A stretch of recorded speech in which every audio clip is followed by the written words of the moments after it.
kitas pranešimas būtų iš Danfoss įmonės, projektų vadovas Kęstutis Paulavičius, būtent apie šilumos atgavimo įrenginius iš prekybos tinklų, tas, kuomet reikėtų pasiekti tuos tolesnius aukščiau kabančius obuoliukus. Sveiki, pradėkime.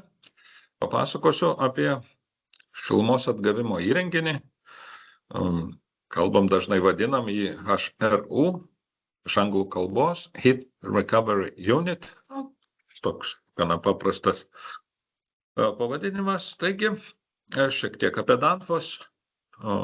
Dirba per 40 000 darbuotojų, tai yra privataus kapitalo įmonė, prekybos vietų per 100 šalių, gamyklos 20 šalių, tai yra įkurta įmonė Danijoje ir iki šiol. Ten yra Lietuvoje nuo 93. Pagrindinės veiklos sritys, tai yra galios, jėgos sprendimai, hidraulika kairėje matote, per vidurį klimato sprendiniai, tai yra šildymas, šaldymas, aš dirbu šildyme ir dar yra automatizavimo sprendiniai pramonėje. Dabar šiek tiek įžangos apie prekybos tinklų iššūkius, kaip čia kas veikia, kad būtų jums aiškiau. Tai prekybos tinklai gaminasi šaltį šalčio mašinoje. Kad pasigaminti šaltį, reikia išmesti šilumą.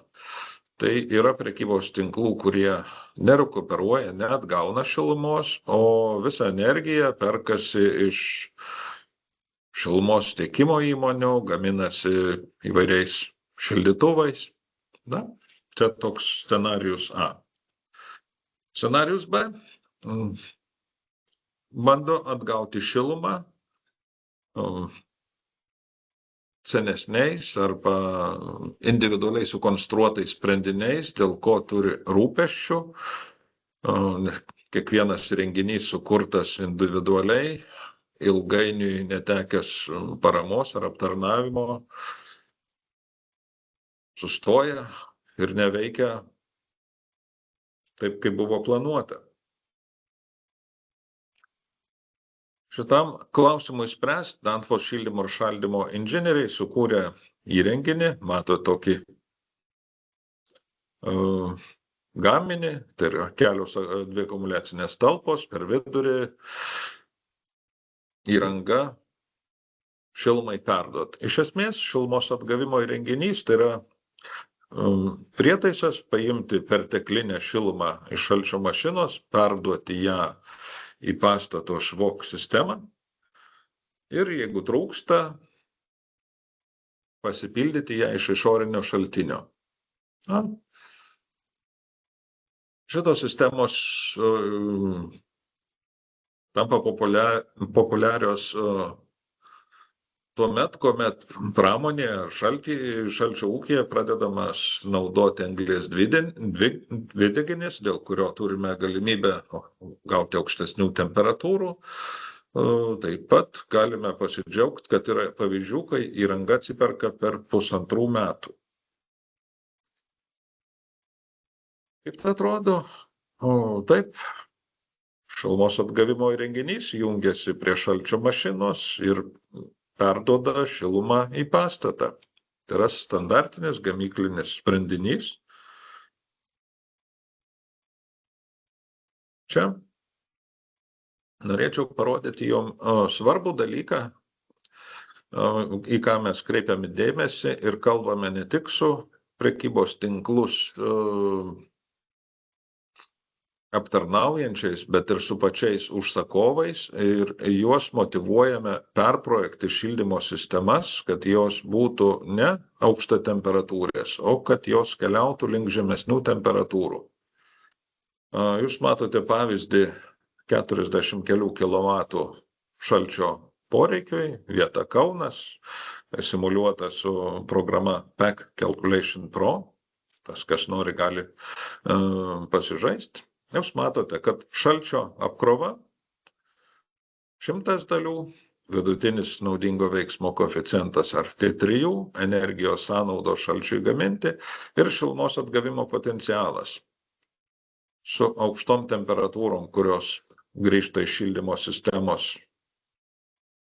apie 40 000 kWh, su žemesniem jau 50 keli tūkstančiai kWh, su dar žemesniem jau turime 100 ir daugiau tūkstančių kWh. Šitas grafikas iš esmės ir papasakotų, kaip tai veikia. Gal atrodo sudėtingai, bet jeigu tai paprastai, čia yra garintuvas, gaminamės šaltį, spaudžiam kompresoriumi dujas. Jeigu dirbtumėm paprastų ciklų, nepervesdami į aukštesnį slėgį, tai matome, kaip vyktų procesas. Čia viršuje aušyklės darbas. Ir žiūrėkite, jeigu temperatūra iš šildymo sistemos aukštesnė, tarkim 40 laipsnių, tai atgavimo potencialas pas mus yra šitas mažas gabaliukas. Jeigu prekybos centras projektuoja šildymo vėdinimo sistemas žemesnėm temperatūrom, tai yra investuoja daugiau į šilumokaičių radiatorių dydį, tam, kad šildyti su žemesnėm temperatūrom reikės didesnių šildymo plotų. Taigi su 25 laipsniais grąžinama temperatūra mes jau galime atgauti kiek daugiau. Dar, jeigu šiek tiek paspaudus dujas ir, galima sakyti, paprastai, supaprastintai pervedus šalčio mašiną į šilumos siurblio režimą, mes galime šilumos prisigaminti daug daugiau. Vat apie tai mes ir kalbame su prekybos tinklais, su projektuotojais.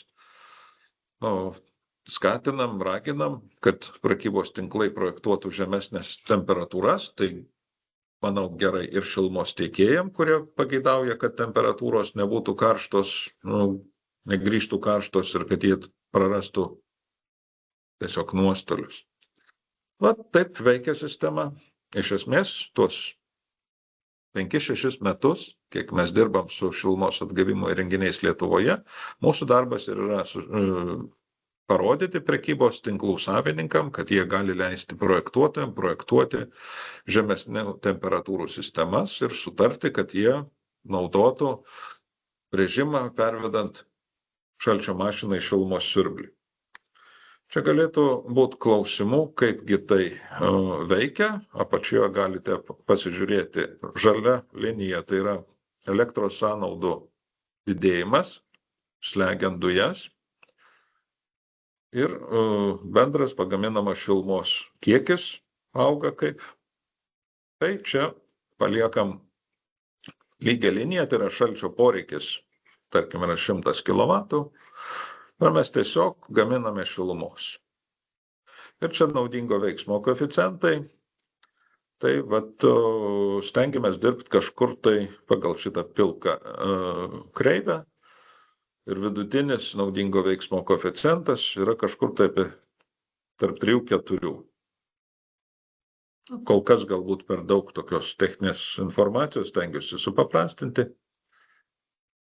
Čia pavaizduota tipinė patirtis iš Danijos atsipirkimas. Ir matote lentelėje su pardavimo funkcija, be pardavimo funkcijos.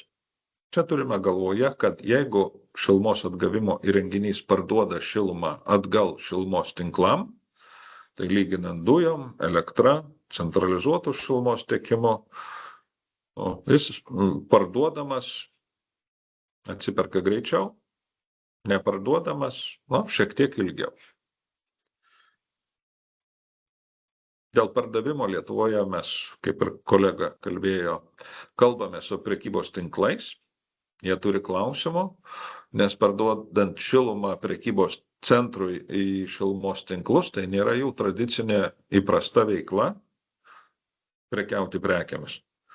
O pardavimas toks, sakykime, jiem kelia klausimų. Tai turbūt ta popierinė veikla ir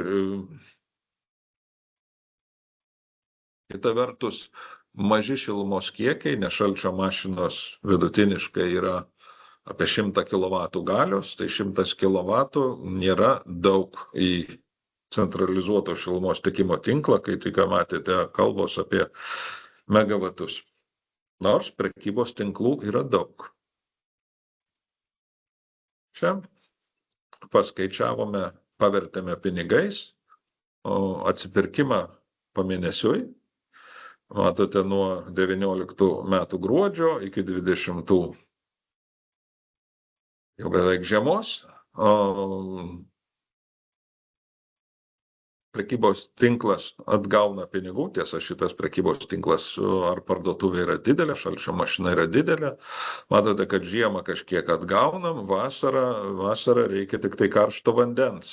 Tai mažai atgaunam, galima būtų galvoti, kad va šitą viršutinę dalį būtų buvę galima parduoti šilumos tinklus. Na, toks pavyzdys. Sėkmės istorija iš Danijos Meny parduotuvės. Kalbėjau su kolega Danijai ir klausiau, kaip jums sekasi atgauti šilumos. Tai šitas prekybos tinklas tikrai džiaugiasi, beveik 90% šilumos atgauna. Kaip mums sekasi Lietuvoje?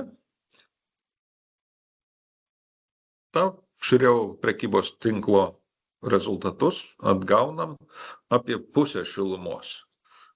Tai yra, jeigu sunaudoja prekybos tinklas 100, tai 50 dalių pasigamina pats. Tokie skaičiai iš vieno prekybos tinklo. Kaip tai atrodo technikoje? Tradicinė sistema, šalčio gamyba. Iš pradžių ruošiamas karštas vanduo, karštomis dujomis, jį paruošus, keliauja šiluma į šildymo dalį, o jeigu nebereikia nei šildymui, nei karštam vandeniui, keliauja į dujų aušyklę.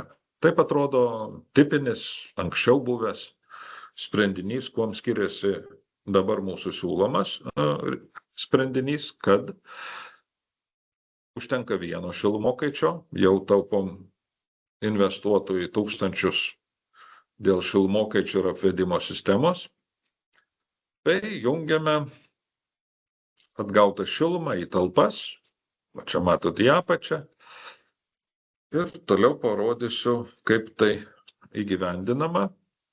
Dešinėje pusėje mes turime pastato šildymo vėdinimo karšto vandens ruošimo sistemą, tarpe jų T-formos sankryžoje šilumos atgavimo įrenginys, iš kairės yra perkama šiluma iš išorinio šilumos šaltinio, apačioje atgaunama šiluma iš šalčio mašinos,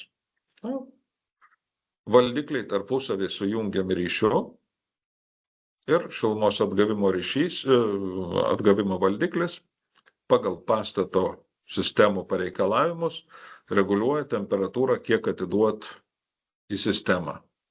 Šildymui, vėdinimui, kaip taisyklė, užtenka žemesnių temperatūrų, karštam vandeniui ruošti talpoje reikia aukštesnių. Na, pagal tai, pagal poreikį, sistema yra valdoma. Taip atrodo šilumos punktas su atgavimo galimybe. Tai yra, jeigu turime pilnas talpas įsikrovę šilumos, pastatui jos nereikia, galime per dar vieną šilumokaitį pumpuoti šilumą į šilumos tinklus. Toks skirtumas yra šilumos punkto su atgavimo funkcija. Kaip pats įrenginys padarytas, jis yra pilnai gamykloje izoliuotas, vamzdžiai, talpos yra izoliuotos, šilumos izoliacija, užsakovui tai reikia įkrauti ir sumontuoti įrenginį. Kadangi prekybos tinklai nėra visi statomi nauji, ypač Danijoje, tai šilumos atgavimo įrenginys padarytas taip, kad jį būtų galima išardyti dalimis ir įnešti per pastato duris.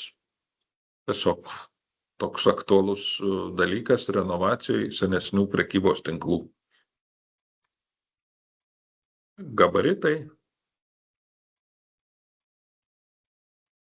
Na, reziumuojant, apie ką aš kalbėjau, kad yra išbaigtas, suprojektuotas gaminys, lengvas valdymas, minimali priežiūra, kompaktiškas, jam reikia mažiau vietos negu vietoje surenkamiem įrenginiam,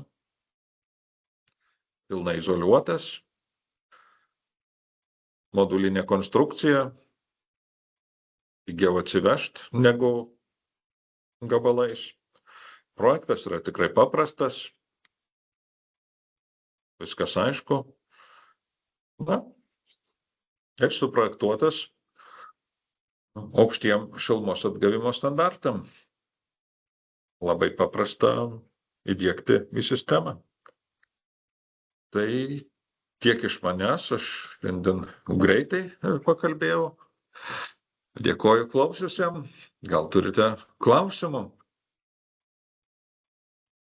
Ačiū Jums, Kęstuti. Kviečiu tikrai pasiklausti, kiek naudinga, nenaudinga, kiek gal jau Lietuvoje turime tokių pavyzdžių. Lietuvoje turime kelias dešimtis tokių pavyzdžių. Pradėjom 19 metais. Tai metus prekybos tinklai renovuoja didesnių parduotuvių po kokias 3-5, daugiau mažiau. Tai po truputį taip dygsta šitie įrenginiai. Gal tik tai, kaip kalbėjome, sunkiausia yra sukurti, padaryti projektą su šilumos pardavimu. Jis toks nelabai aiškus šilumos tinklam. Atrodo mažas šilumos kiekis, toliau kyla klausimai, kaip čia prekybos tinklas su šilumos tinklais bendraus, kas perka, kas parduoda. Va tokie, gal pirmą žingsnį sunku žengti. Bandom, ieškom, prekybos tinklų yra, kurie galvoja, tiesiog grinai pabandyti bandomąjį projektą, kaip tai veiks, nes kitur veikia, kaip pas mus. Taip. O kurie tinklai labiau, ar tie, kurie jau naujas stato parduotuvės, ar į renovuojamas labiau žiūri šitą sprendinį, toksai klausimas būtų? Nėra nei naujai, nei renovuojamai, tiesiog žiūri, kur bus šilumos tinklai. Iš tiesų apie tai buvo kalbėta, kad būtų arti, nes yra nemažai prekybos tinklų, kurie statomi ne Vilniuje, po visą Lietuvą.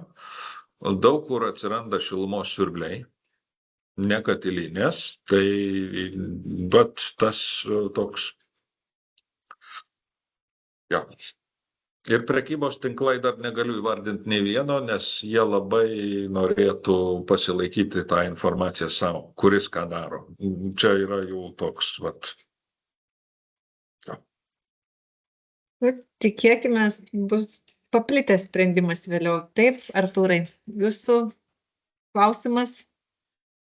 Labadiena. Turiu tokį klausimėlį dėl priežiūros.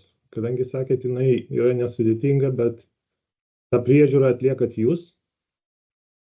Dažniausiai prižiūri šilumos dalį šilumininkai ir mes tarėme su prekybos tinklais, ar nedėrėtų šitų renginių paskirti šaltininkam. Nes kada daiktas yra tarp 3 šalių, prekybos tinklas, šaltininkai ir šilumininkai, tai kol kas prižiūri šilumininkai. Tačiau matom, kad šaltininkų kvalifikacija kiek didesnė, nes prižiūrėti šalčio mašiną tai nėra išvalyti filtrą. Arba ten pasižiūrėti, ar nelaša. Toks klausimas yra. Šiaip jau. Tai dabar prižiūri šilumininkai, o galvojam, gal galėtų kiti šaltininkai.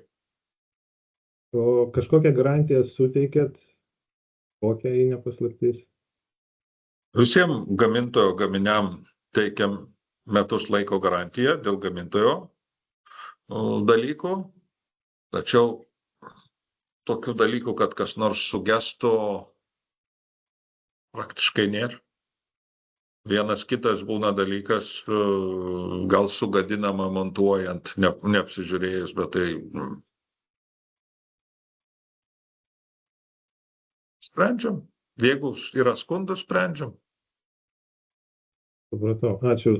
Sakėt, kad neskleisit, kokie čia konkretus objektai, kur buvo įrengti tokie šilumos siurbliai, bet gal galit pasakyti, kokie prekybos tinklai daugiausiai tų siurblių įsidiegia? Daugiausiai yra Maxima ir Iki. Gerai, ačiū. Ačiū Jums, Dėkui jums. Kęstuti. Gal turime dar klausimų? Siūlau iš karto. Gerai, Audriau, klauskite. 100 metų. Labas, Kęstuti. Labas, Audriau.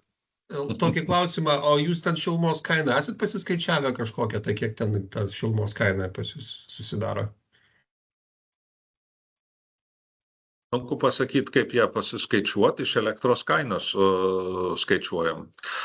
Kur aš rodžiau skaidrę su pinigais, tai kalbėjom su prekybos tinklu ir klausiam, kilovatvalandės turime, padauginkim iš jūsų perkamos elektros kainos, taip ir gavos.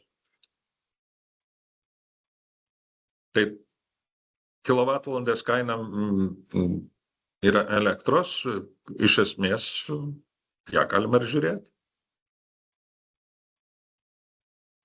Dėkui. Jeigu atsakiau, dėkui.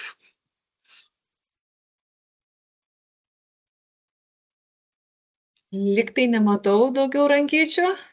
Tai dėkui jums.